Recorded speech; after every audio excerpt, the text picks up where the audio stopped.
Now we arrive at the final question you'll get asked about the Cold War, and remembering you get given 3 options here, you're going to pick 2 of them. So these are 8-mark questions, then you have to answer 2 of them, okay? And what you'll be asked on, and you should be spending around 12 minutes on these, 10 to 12 minutes on these, okay?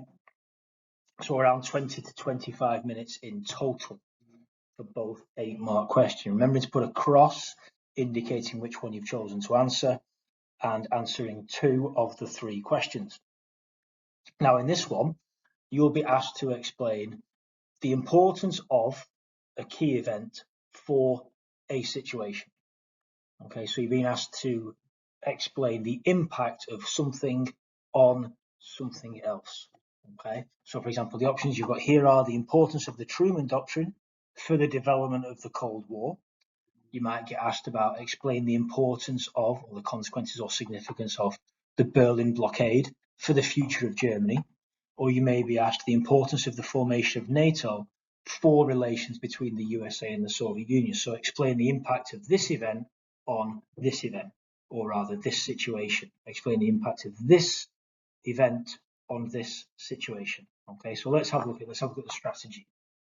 So in this question, you want to briefly state that you understand what the event is. If you remember in question 1, I said do not talk about the event, you're talking about the consequences of it. Question 2 is then talking solely about the event. Now you want to show that you understand what the event is and then move on to the consequences of it. So here's how that works, here's how you do that. You're going to give an opening statement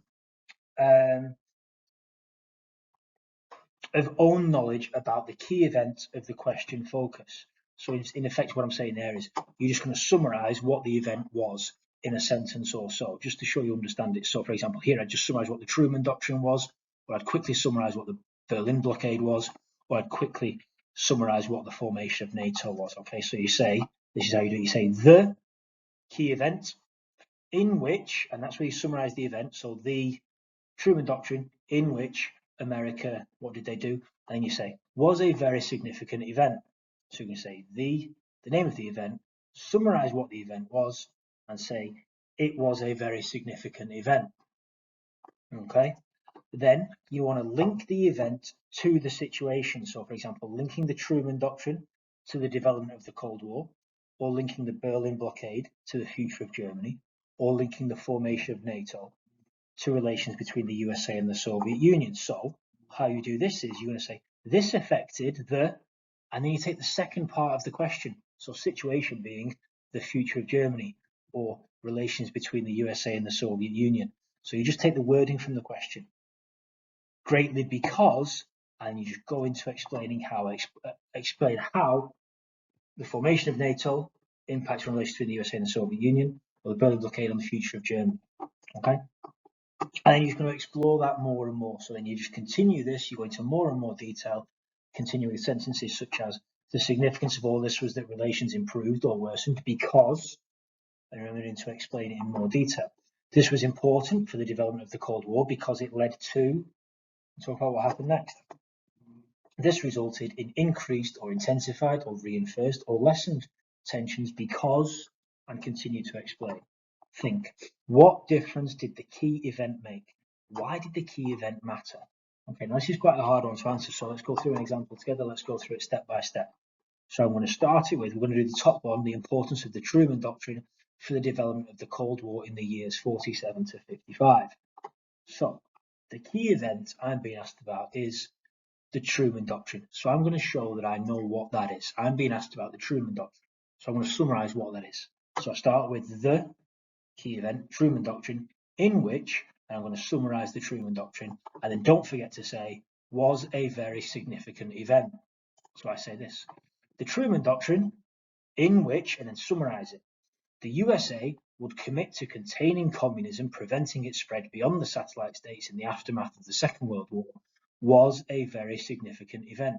So straight away there, what I've done is I've shown that I know what the Truman Doctrine is, very briefly shown that I understand what I'm going to be talking about, and now I'm going to move into the importance of it on the situation you have given me. So in this situation, or in this question, I've been given development of the Cold War. So I'm going to say, this affected, and I'm going to pick the second part of the question. So link it to the situation. Development of the Cold War. That's my situation. Development of the Cold War. So I'm going to say this affected the development of the Cold War in the years 46 to 55 greatly because, and now I'm just going to, now's my chance now. This is where I explode into the consequences and the importance of an event. So I'm going to say, this affected the development of the Cold War, I should say the Cold War, in the years 46 to 55 greatly because it raised tension between the superpowers considerably. A key strategy as part of the Truman Doctrine to stop the spread of communism in Europe was to help Western European nations recover from World War II, in the hope that wealthy countries would see no appeal in communism. And what I want to start to do is try to get into what the longer term impact of this is going to be, what the longer term importance of this is going to be. So I'm going to explain the significance of this now. So I've said that I understand what the Truman Doctrine is. I understand that it affected the development of the Cold War, and here's how it affected it. Therefore, the US policy of Marshall Aid pumped $13 billion worth of financial support into Western European countries. Stalin grew concerned that the satellite states may become jealous of this aid and want to defect to the West. After all, the US were deliberately trying to undermine the failings of communism by helping Western Europe recover more quickly than the East. Stalin was disgusted with what Marshall Aid, calling it dollar imperialism, accusing the US of attempting to buy an empire. And now we're going to more significance. So what did happen then? The significance of this was it motivated Stalin to create Cominform and Comecon to counteract the Marshall Plan. These policies were intended to more formally control the satellite states politically and provide financial support in line with communist values. So I'm talking about Truman Doctrine and then how it impacted the development of the Cold Wars, and now I'm into longer term impact of it. This resulted in increasing tension in relations, ramping up a Cold War because Europe was fast becoming divided, and as Winston Churchill observed, an Iron Curtain had descended, separating East from West, increasing rivalry and distrust. This was then further evidenced by the formation of formal military alliances on either side, NATO in the West and the Warsaw Pact in the East. These came about in direct response to crises like the Berlin blockade of 1948 and the ongoing arms race and development of nuclear capabilities on either side.